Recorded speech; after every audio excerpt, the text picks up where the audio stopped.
ऐसा साझा कौशल दीक्षांत समारोह एक बहुत ही सराहनीय पहल है। ये आज के भारत की प्राथमिकताओं को भी दर्शाता है। इस आयोजन में देश के हजारों युवा टेक्नोलॉजी के माध्यम से जुड़े हुए हैं। मैं सभी युवाओं को बेहतर भविष्य के लिए बहुत बहुत शुभकामनाएं देता हूं। मेरे युवा साथियों, हर देश के पास अलग अलग तरह का सामर्थ्य होता है, जैसे प्राकृतिक संसाधन, खनिज संसाधन या लंबे समुद्र तट। लेकिन इस सामर्थ्य को उपयोग में लाने के लिए जिस एक महत्वपूर्ण शक्ति की जरूरत होती है वो है युवा शक्ति। और ये युवा शक्ति जितनी सशक्त होती है उतना ही देश का विकास होता है, देश के संसाधनों के साथ न्याय होता है। आज भारत इसी सोच के साथ अपनी युवा शक्ति को एम्पावर कर रहा है, पूरे इकोसिस्टम में अभूतपूर्व सुधार कर रहा है। और इसमें भी देश की अप्रोच दो तरफा है। हम अपने युवाओं को स्किलिंग और एजुकेशन के द्वारा नए अवसरों का लाभ उठाने के लिए तैयार कर रहे हैं। करीब 4 दशक बाद हम नई नेशनल एजुकेशन पॉलिसी लेकर आए हैं। बड़ी संख्या में हमने नए मेडिकल कॉलेज, आईआईटी, आईआईएम या आईटीआई जैसे कौशल विकास संस्थान खोले हैं। करोड़ों युवाओं को प्रधानमंत्री कौशल विकास योजना के तहत ट्रेनिंग दी गई है। वहीं दूसरी तरफ हम नौकरी देने वाले ट्रेडिशनल सेक्टर्स को भी मजबूत कर रहे हैं। हम रोजगार और एंटरप्रेन्योरशिप को बढ़ावा देने वाले नए सेक्टर को भी बढ़ावा दे रहे हैं। आज Bharat goods exports, mobile exports, electronic exports, services exports, defence exports और मैन्युफैक्चरिंग में नए रिकॉर्ड बना रहा है। और साथ ही Bharat space, startups, drone, animation, electric vehicles, semiconductor जैसे कई सेक्टर्स में आप जैसे युवाओं के लिए बड़ी संख्या में नए अवसर भी तैयार कर रहा है। साथियों, आज पूरी दुनिया मान रही है कि ये सदी भारत की सदी होने वाली है और इसके पीछे भी बहुत बड़ी वजह भारत की युवा आबादी है। जब दुनिया के अनेक देशों में बुजुर्ग आबादी बढ़ रही है, तब भारत दिनों दिन युवा हो रहा है। भारत के पास ये बहुत बड़ा एडवांटेज है। पूरी दुनिया स्किल्ड युवाओं के लिए भारत की तरफ देख रही है। हाल में G20 समिट में ग्लोबल स्किल मैपिंग को लेकर भारत के प्रस्ताव को स्वीकार किया गया है। इससे आप जैसे युवाओं के लिए आने वाले समय में और बेहतर अवसर बनेंगे। देश और दुनिया में बन रहे किसी भी मौके को हमें गंवाना नहीं है। भारत सरकार आपके साथ, आपकी हर जरूरत में आपके साथ है। हमारे यहाँ पहले की सरकारों में स्किल पर उतना ध्यान नहीं दिया गया था। हमारी सरकार ने स्किल का महत्व समझा और इसके लिए अलग से स्किल मंत्रालय बनाया, स्किल मंत्रालय के लिए अलग बजट दिया। भारत आज अपने युवाओं की स्किल पर जितना इन्वेस्ट कर रहा है उतना पहले कभी नहीं किया गया। प्रधानमंत्री कौशल विकास योजना ने ग्राउंड लेवल पर युवा साथियों को बहुत शक्ति भी दी है। इस योजना के तहत अभी तक करीब 1.5 करोड़ युवाओं की ट्रेनिंग हो चुकी है। अब तो इंडस्ट्रियल क्लस्टर्स के आसपास ही नए कौशल केंद्र भी स्थापित किए जा रहे हैं।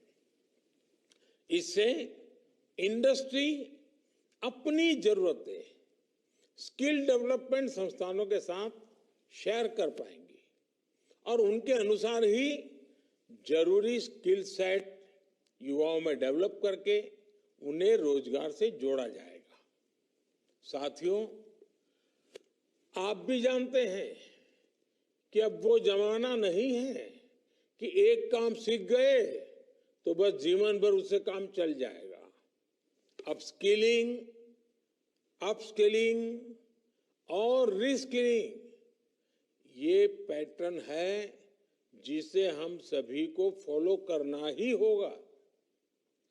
डिमांड तेजी से बदल रही है, नेचर ऑफ जॉब बदल रहा है, उसके हिसाब से हमारी स्किल्स को भी हमें अपग्रेड करते रहना होगा।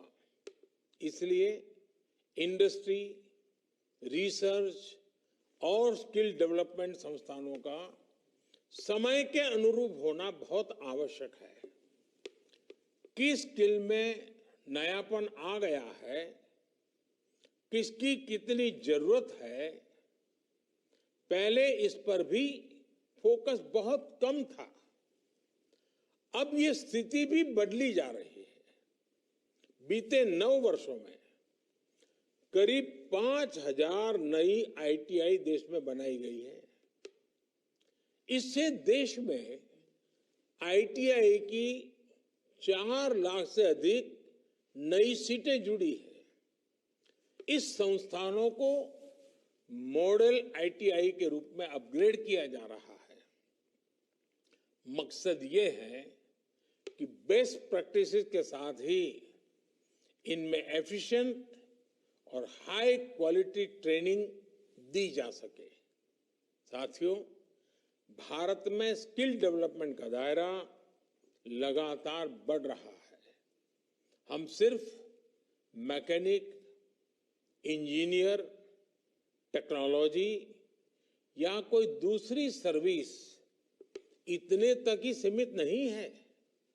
अब जैसे महिलाओं से जुड़े सेल्फ हेल्प ग्रुप्स हैं, अब ड्रोन टेक्नोलॉजी के लिए महिला सेल्फ हेल्प ग्रुप्स को तैयार किया जा रहा है। इसी प्रकार हमारे विश्वकर्मा साथी हैं। ये हमारे जीवन के महत्वपूर्ण हिस्सा रहे हैं। इनके बिना कोई भी काम नहीं चलता।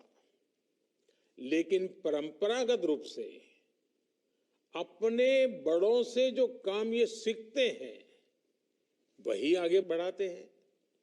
अब पीएम विश्वकर्मा योजना से इनके इस परंपरागत कौशल को आधुनिक टेक्नोलॉजी और टूल से जोड़ा जा रहा है। मेरे युवा साथियों, जैसे जैसे भारत की अर्थव्यवस्था का विस्तार हो रहा है, आप जैसे युवाओं के लिए नई संभावनाएं बनती जा रही है। अभी हाल ही में एक सर्वे हुआ है और सर्वे में ये बात सामने आई है कि भारत में रोजगार निर्माण एक नई ऊंचाई पर पहुंचा है। भारत में बेरोजगारी दर अपने 6 साल के सबसे निचले स्तर पर है। ये मैं बेरोजगारी की बात कर रहा हूं। भारत के ग्रामीण और शहरी क्षेत्रों दोनों में ही बेरोजगारी तेजी से कम हो रही है। इसका अर्थ ये कि विकास का लाभ गांव और शहर दोनों ही जगहों पर बराबर पहुंच रहा है, रोजगार बढ़ रहे हैं, रोजगार मिल रहे हैं। इससे ये भी पता चलता है कि गांव और शहर दोनों ही जगहों पर नए अवसर भी समान रूप से बढ़ रहे हैं। इस सर्वे की एक और बहुत प्रमुख बात है। सर्वे में सामने आया है कि भारत की वर्कफोर्स में महिलाओं की भागीदारी उसमें अभूतपूर्व वृद्धि हुई है। नारी सशक्तिकरण को लेकर भारत में बीते वर्षों में जो योजनाएं बनी हैं, जो अभियान चलाए गए हैं, ये उनका प्रभाव है। साथियों, अंतर्राष्ट्रीय संस्था IMF ने भी जो आंकड़े जारी किए हैं, वो भी आप सभी युवाओं का उत्साह बढ़ाने वाले हैं। IMF ने कहा है कि भारत आने वाले वर्षों में भी फास्टेस्ट ग्रोइंग मेजर इकोनॉमी बना रहेगा। आपको याद होगा, मैंने भारत को दुनिया की टॉप 3 इकोनॉमी में लाने की गारंटी दी है। IMF को भी इस बात का पूरा विश्वास है कि भारत अगले 3-4 साल में दुनिया की टॉप 3 अर्थव्यवस्थाओं में शामिल हो जाएगा। यानी आपके लिए नए अवसर बनेंगे, आपको रोजगार स्वरोजगार के और ज्यादा मौके मिलेंगे। साथियों, आपके सामने अवसर ही अवसर है। हमें भारत को दुनिया में स्किल्ड मैन पावर का भी सबसे बड़ा पावर सेंटर बनाना है। हमें दुनिया को स्मार्ट और स्किल्ड मैन पावर सॉल्यूशन देने हैं। सीखने, सिखाने और आगे बढ़ने का ये सिलसिला चलता रहे। आपको जीवन में हर कदम पर सफलता मिले, यही मेरी शुभकामना है। आप सबको अनेक अनेक शुभकामनाएं देते हुए मैं आपका हृदय से धन्यवाद करता हूं।